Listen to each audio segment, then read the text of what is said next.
Exit poll के जो अनुमान होते हैं वो ठीक नहीं निकलते हैं। बीएलओ कौन पोस्ट होंगे, किस थाने में कौन पोस्ट होगा, सीओ कहाँ पोस्ट होगा, एसएसपी कौन क्या देखेंगे। बात ये वोट ही नहीं डालने दोगे आप, या दूसरे आपके लोग वोट डाल लेंगे। भारतीय जनता पार्टी की कुछ चीजों की तो पोल खुल गई। सपा अध्यक्ष और यूपी के पूर्व सीएम अखिलेश यादव नोएडा में कदम रखते ही बीजेपी पर बुरी तरह भड़क गए। बीजेपी तो बीजेपी, चुनाव आयोग तक को उन्होंने नहीं छोड़ा। अमेरिका से लौटाए गए भारतीयों के मुद्दे पर भी जमकर करारा प्रहार किया। सबसे पहले कन्नौज सांसद ने एग्जिट पोल के आंकड़ों पर फिर से सवाल खड़े कर दिए और बोले कि दिल्ली चुनाव की सच्चाई कल पता चलेगी। एग्जिट पोल के जो अनुमान होते हैं वो ठीक नहीं निकलते हैं। जो एग्जिट पोल अपने सर्वे के माध्यम से जानकारी देता है वो कई मायने में सही नहीं निकलते हैं। अब क्योंकि कल रिजल्ट आना ही है तो जो मतदान हुआ है उसकी पूरी सच्चाई आपको कल मिल जाएगी। दिल्ली चुनाव के बाद सपा मुखिया ने बात की मिल्कीपुर उपचुनाव की, जिसे लेकर बीजेपी पर उन्होंने फर्जी वाड़े का गंभीर इल्जाम लगा दिया। सोचिए आप, बगल के जिले जो हैं वहां से भारतीय जनता पार्टी ने अपने कार्यकर्ता बुलवाए। अंबेडकर नगर से कार्यकर्ता आए। अब तो हम लोगों को उनके गांव पता लग गए हैं क्योंकि पकड़े गए थे कुछ लोग।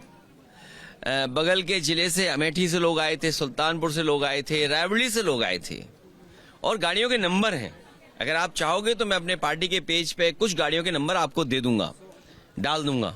प्रिसाइडिंग ऑफिसरों की आपको वो रिकॉर्डिंग मिल गई होगी जहां पर प्रिसाइडिंग ऑफिसरों से पूछा कि भाई टारगेट पूरा है कि नहीं है और किस टारगेट में आप हैं, आपको 30 वोट डलवाना है फर्जी या 50 वोट डलवाना है या उससे ऊपर, वो भी रिकॉर्डिंग आपको हम लोगों ने जानकारी कर दे दी।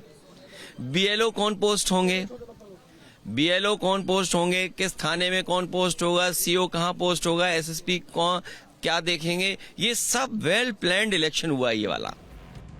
अखिलेश के मुताबिक 144 साल बाद हुए महाकुंभ की तरह मिल्कीपुर में 144 साल वाला चुनाव हुआ है, जिसका पूरा प्लान बीजेपी ने किया है। सपा सांसद के चुनावी वॉर यही नहीं रुके, इसके आगे उन्होंने चुनाव आयोग को मृत क्यों कहा, इसकी वजह बताई। दिया उन अधिकारों को छीन रहे। बात ये वोट ही नहीं डालने दोगे आप, या दूसरे आपके लोग वोट डाल लेंगे। ये कहाँ की वो है। इसीलिए मैंने कहा कि इलेक्शन कमीशन मर गया है। इलेक्शन कमीशन को जांच करनी चाहिए कि जो मरे हुए लोग थे उनके वोट कैसे पड़ गए, और अगर वोट पड़े हैं तो प्रिसाइडिंग ऑफिसर और जो संबंधित अधिकारी उनके खिलाफ कार्रवाई क्या कर रहा है इलेक्शन कमीशन। जो है ही नहीं वोट उनके भी डाल दिए। गाड़ी आई और गाड़ियों के नंबर हम कहो तो आपको सुना आपने, सपा अध्यक्ष का दावा है कि जो लोग मर चुके हैं मिल्कीपुर में उनके भी फर्जी वोट पड़े हैं।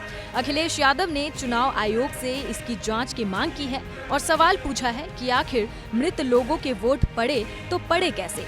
वहीं अमेरिका से डिपोर्टेशन के मामले पर अखिलेश यादव ने मोदी सरकार को आड़े हाथों लिया। पीएम की चुप्पी पर सवाल उठाते हुए कहा, भारत को विश्व गुरु कहने वाले लोग आजकल मौन हो गए हैं। भारतीय जनता पार्टी की कुछ चीजों की तो पोल खुल गई, और पोल इसलिए खुल गई कि हमने और आपने वो डंका बजते हुए देखा था।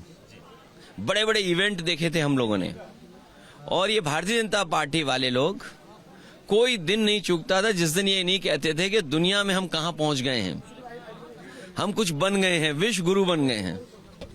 सोचिए आप, जो लोग दिन भर ये कहने से नहीं चूकते थे कि विश्व गुरु बनने जा रहे हैं, अर्थव्यवस्था उनकी तीसरे नंबर पे पहुंच रही है, वो आजकल कैसे चुप घूम रहे हैं, मौन हो गए हैं।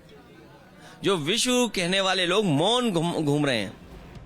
फिलहाल इंतजार नतीजों का है, जिसकी तस्वीर 8 फरवरी की दोपहर होने तक लगभग साफ हो जाएगी और उसके बाद उम्मीद है कि सियासत का मीटर दोगुनी स्पीड से दौड़ेगा।